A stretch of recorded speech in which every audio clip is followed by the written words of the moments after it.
भुवन कोश का वर्णन।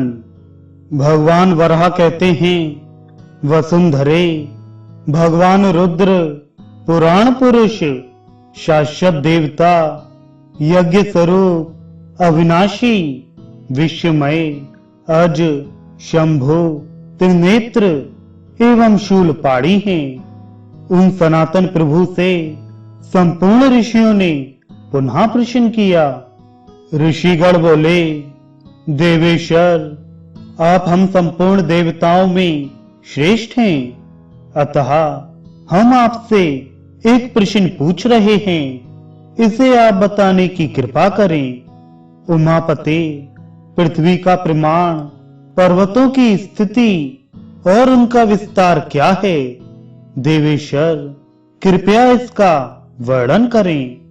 भगवान रुद्र कहते हैं, धर्म का पूर्ण ज्ञान रखने वाले महाभाग ऋषियों, समस्त पुराणों में भूलोक की ही चर्चा की जाती है। यह लोक पृथ्वी तल पर है।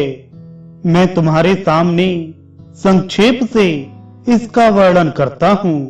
इस प्रसंग को सुनो। जिन पर ब्रह्म परमेश्वर का प्रसंग चला है, उसका ज्ञान संपूर्ण विद्याओं की जानकारी से ही संभव है। उन्हीं का नाम परमात्मा है। उनमें पाप का लेश मात्र नहीं है।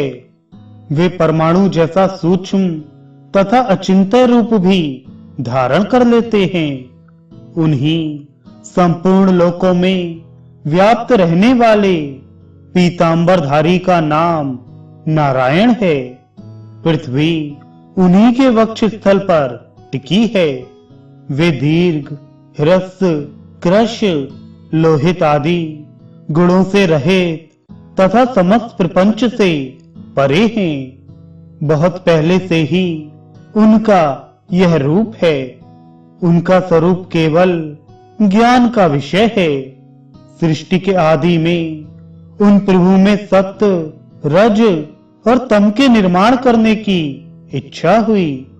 अतः उन्होंने जल की सृष्टि करके योग निद्रा की सहायता से उसमें शयन किया। फिर उनकी नाभि पर एक कमल उगाया। तब उस कमल पर जो संपूर्ण वेदों एवं ज्ञान के भंडार, अचिंत्य स्वरूप, अत्यंत शक्तिशाली तथा प्रजाओं के रक्षक कहे जाते हैं, वे ब्रह्मा प्रकट हुए।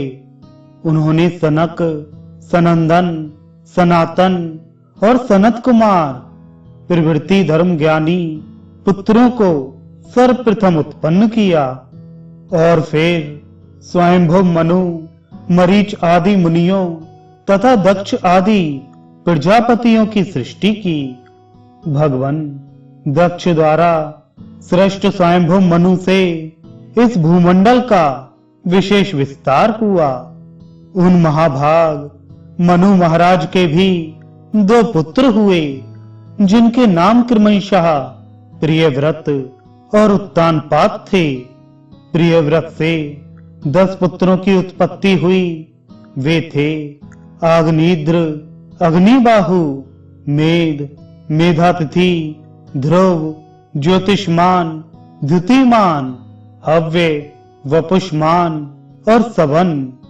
उस प्रियव्रत ने अपने 7 पुत्रों के लिए पृथ्वी के 7 द्वीपों के 7 भाग बनाकर उनके रहने की व्यवस्था कर दी। उस समय महाभाग प्रियव्रत की आज्ञा से आग्नेयद्र जम्बू द्वीप के, मेधातिथि शाक द्वीप के, ज्योतिष्मान क्रौंच द्वीप के, द्युतिमान शालमली द्वीप के, हव्य गोमेद द्वीप के, वपुष्मान प्लक्ष द्वीप के तथा सवन पुष्कर द्वीप के शासक हुए। पुष्कर द्वीप के शासक सवन से 2 पुत्रों का जन्म हुआ। वे पुत्र कुमुद और धातक नाम से प्रसिद्ध रहे हैं। उनके लिए सवन ने उन्हीं के नाम से पुकारे जाने वाले 2 देशों का निर्माण किया। धातक का राज्य खंड धातकी खंड के नाम से तथा कुमुद का राज्यखंड कौमुद खंड के नाम से प्रसिद्ध हुआ। शालमली द्वीप के स्वामी द्युतिमान के 3 पुत्र हुए।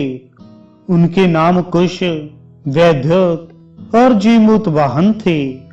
शालमली द्वीप के देश भी उन्हीं के नामों से विख्यात हुए। ज्योतिषमान के 7 पुत्र हुए। उनके नाम कुशल, मनुगव्य, पीवर, अंध्र, अंधकारक, मुनि और दुदुम्भी थे। उनके नाम पर क्रौंच द्वीप में 7 महादेश हुए। कुश द्वीप के स्वामी कुश बड़े प्रतापी थे। उनके 7 पुत्र हुए। वे उद्भिद, वेणुमान, रथपाल, मनु, धृति, प्रभाकर और कपिल नाम से प्रसिद्ध हुए। उस द्वीप में उनके नाम पर भी 7 वर्ष हैं। शाक द्वीप के स्वामी मेधातिथि के 7 पुत्र हुए। उनके नाम इस प्रकार हैं: नाभि, शांत भय, शिशिर, मुखोदम, नंदशेव, क्षेमक और ध्रुव। इस द्वीप में उन्हीं के नाम से प्रसिद्ध उनके ये वर्ष भी हैं: हेमवान, हेमकूट, किमपुरुष, नैषद, हरिवर्ष, मेरु मध्य, इलाव्रत, नील, रम्यक, श्वेत, हिरणमय और श्रृंगवान। पर्वत के उत्तरी भाग में उत्तर कुरु माल्यवान है। भद्राश्य और गंधमादन पर महाराज नाभि का शासन आरंभ हुआ। केतुमाल वर्ष पर भी उन्हीं का शासन हुआ। इसी प्रकार स्वयंभू मनवंतर में भूमंडल की व्यवस्था हुई है। प्रत्येक कल्प के आरंभ में प्रधान मनुओं द्वारा भूमंडल के विभाजन एवं पालन का ऐसा ही प्रबंध होता आया है। कल्प की यह स्वाभाविक व्यवस्था है और भविष्य में भी सदा ऐसा ही होगा। अब महाभाग मैं नाभि की संतान का वर्णन करता हूँ। नाभि की धर्म पत्नी का नाम मेरु देवी था। उन्होंने ऋषभ नामक पुत्र को जन्म दिया। ऋषभ से भरत नामक पुत्र की उत्पत्ति हुई। भरत सबसे बड़े पुत्र हुए। अतएव उनके पिता ऋषभ ने हिमाद्री पर्वत के दक्षिण भाग में भारत नाम के इस महान वर्ष का उन्हें शासक बना दिया। भरत से सुमति का जन्म हुआ। सुमति को अपना राज्य देकर भरत जंगल में चले गए। सुमति के तेज के सत्सुत, सत्सुत के इंद्रधुम्न, इंद्रधुम्न के परमेष्ठी, परमेष्ठी के प्रतिहर्ता, प्रतिहर्ता के निखात, निखात के उन्नेता, उन्नेता के अभाव, अभाव के उद्गाता, उद्गाता के प्रस्तोता, प्रस्तोता के विभु, विभु के पृथु, पृथु के अनंत, अनंत के गए, गए के नए, नए के विराट, विराट के महावीर और महावीर के सुधिमान पुत्र हुए। सुधिमान से 100 पुत्रों की उत्पत्ति हुई। इस प्रकार इन प्रजाओं की निरंतर वृद्धि होती गई। उनसे 7 द्वीपों वाली यह पृथ्वी तथा भारतवर्ष सर्वथा व्याप्त हो गया। उनके वंश में उत्पन्न हुए राजाओं से यह भूमंडल पालित होता आया है। सतयुग, त्रेता आदि युगों एवं महायुगों से परिपूर्ण 71 चतुर्युग का एक मनवंतर कहा जाता है। भुवन के प्रसंग में मैंने यह स्वयंभू मनवंतर की बात कही।